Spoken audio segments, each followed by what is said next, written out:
अच्छे जो लोग अकादमी से जुड़े हुए लोग हैं, आप इनको सुनेंगे तो सच में बहुत अच्छा लगेगा। बच्चे जो प्रतिभागी हैं वो तो बोलेंगे ही बोलेंगे, इनको भी आपको सुनना बहुत अपना आप में बहुत अच्छा अनुभव रहेगा। तो आप मैं आमंत्रित करता हूँ डॉक्टर रमेश तिवारी जी को कि वो आए और अपने वक्तव्य से हमें लाभान्वित। भाई तालियां तो बनती है भाई। बहुत धन्यवाद पाठक जी। मंच पर मौजूद हमारे सभी विधि साथी और सभागार में उपस्थित मैं देख रहा हूँ हमारे कुछ वरिष्ठ साथी और जितने भी हमारे युवा साथी, आप सभी का हार्दिक अभिनंदन। अंतर्राष्ट्रीय मातृभाषा दिवस के इस शुभ अवसर पर हम सब यहाँ एकत्रित हुए हैं और जैसा आप लोगों ने बताया और उसी में कुछ चीजें, कुछ अनुभव, कुछ बातें मैं जोड़ना चाहूंगा। मातृभाषा यानी घर परिवार, माँ की भाषा। और जब हम माँ की बात करते हैं या मातृभाषा की बात करते हैं तो अपने जड़ों की बात करते हैं।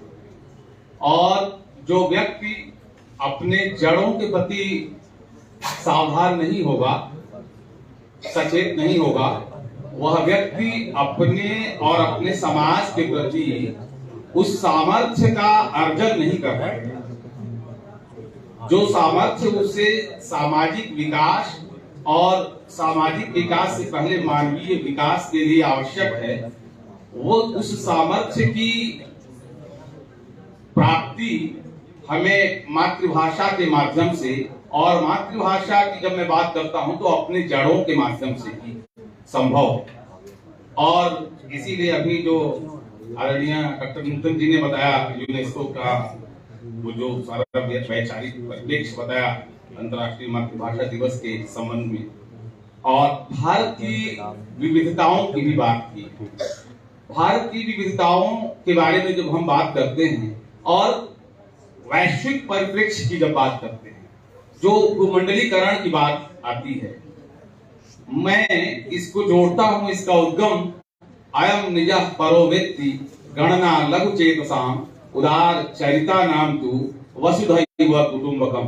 पूरी वसुधा ही हमारा परिवार है, पूरी धरती ही हमारा परिवार है। भूमंडलीकरण इसी बात को प्रकारांतर से आज स्थापित करने की कोशिश करने वाला एक विचार है।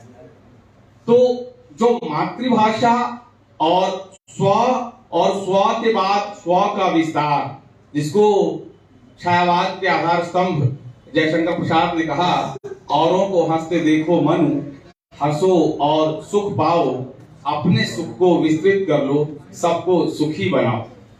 स्व का प्रकृति में विलय, ये साहित्य का उद्देश्य है।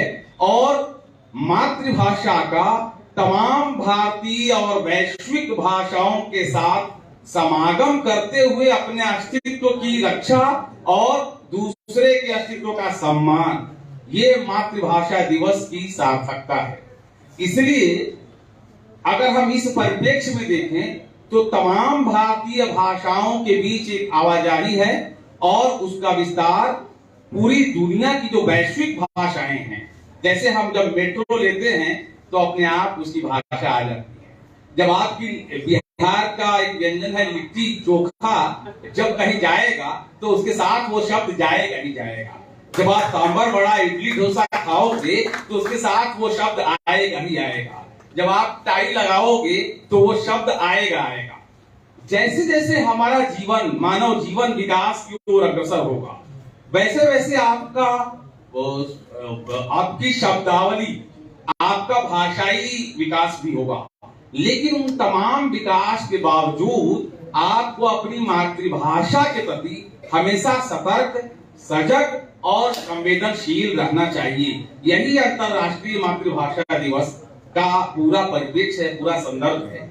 और उसका कारण क्या है, जिसकी बात अभी आदरणीय नूतन जी ने की, कि जो भाषाओं की लुप्तता का जो संकट है, भाषाओं के लोप का जो संकट है, उससे कैसे हम पार पाए, इस समस्या का कैसे निदान ढूंढा जाए, इस परिप्रेक्ष्य में अंतर्राष्ट्रीय मातृभाषा दिवस की संकल्पना रखी गई। और निश्चित तौर पर भारत जैसे देश में, जिसको कि पूरी दुनिया में चौथा स्थान मातृभाषा के प्रयोक्ताओं के आधार पर दिया जा रहा है, तमाम संभावनाएं हैं। और मैं, ये तो फरवरी महीना है, हिंदी के एक कवि हुए धूमिल, 10 फरवरी 1970 को उनका निधन हुआ, और उनकी पंक्ति है, इतिहास गवाह है लेकिन मेरी बेचैनी के आगे गिरा है।